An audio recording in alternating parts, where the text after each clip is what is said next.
Please subscribe bro.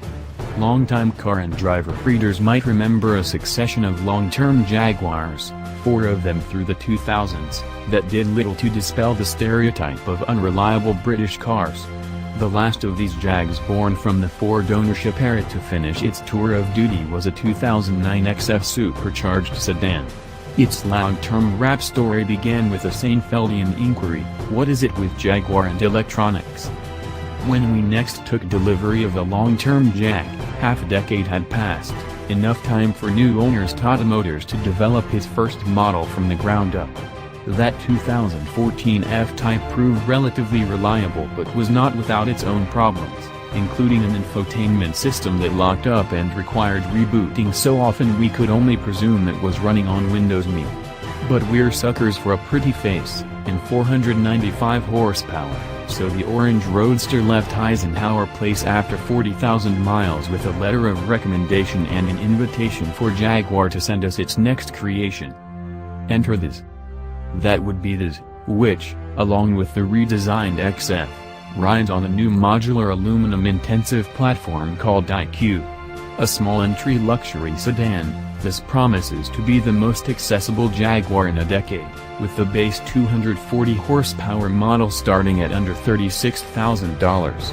Profligate spenders of other people's money that we are, we chose a much more expensive, passing on the entry-level turbo 4-cylinder in favor of the supercharged V6.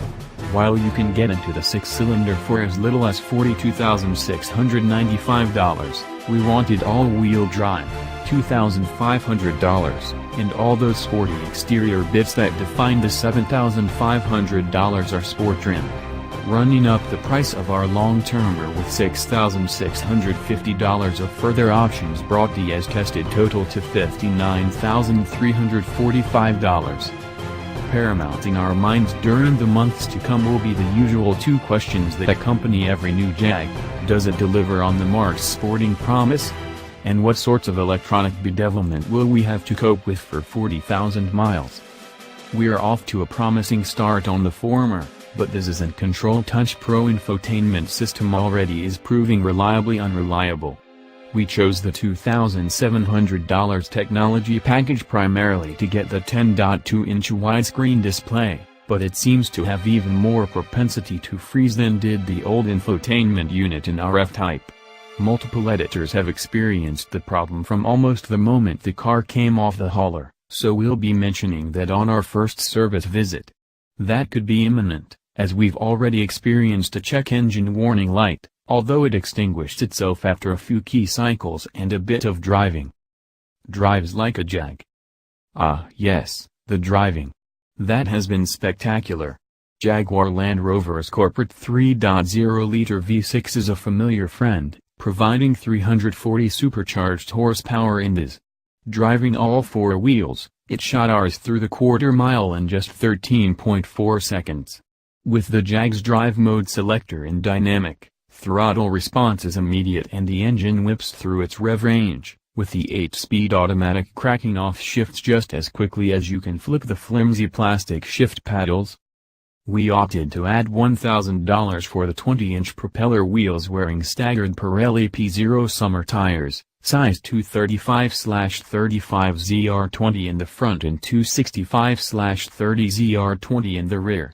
Those short sidewalls are already losing their battle with our medieval Midwestern roads, as just weeks into our test we had to replace a front tire that developed a bubbled sidewall.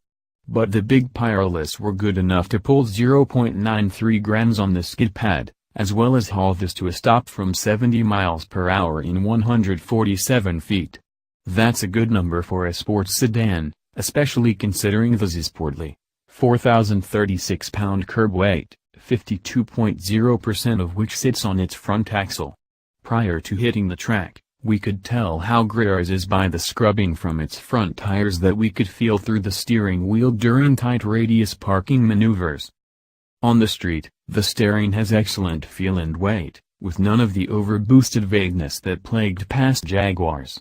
The suspension is firm yet compliant enough for long-haul mileage.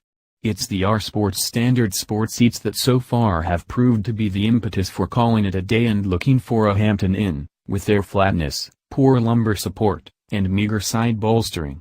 The front thrones are both heated and cooled, thanks to our decision to drop $2,100 on the comfort and convenience package, which also provides heated seats for the rear passengers, a power rear sunshade, and a power trunk lid. Toasty hindquarters are a nice bone to throw at rear seat riders, given the tightness of their accommodations. At least 2 editors already have managed to knock their heads against the low roof opening while getting into the back seat. When so dazed, the dull interior is less disappointing, but really we have only ourselves to blame for not ordering one of the livelier two-tone leather combinations. We did opt for the satin burl ash veneer trim, $300, but it does little to spruce up the cabin, as this nice wood all but disappears amid the vast blackness of the dashboard. Ours is far prettier on the outside, where its metallic British racing green paint, $550, looks undeniably classic.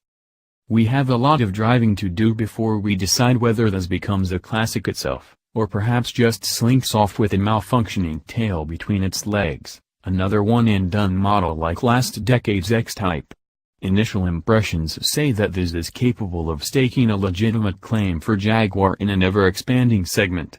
This is one of 2 newcomers this year, the other being the Alfa Romeo Giulia, meaning the established players in the segment, primarily the Audi A4, BMW 3 Series, and Mercedes-Benz C-Class, plus the Cadillac ATS, Infiniti Q50, and Lexus have never had so much competition.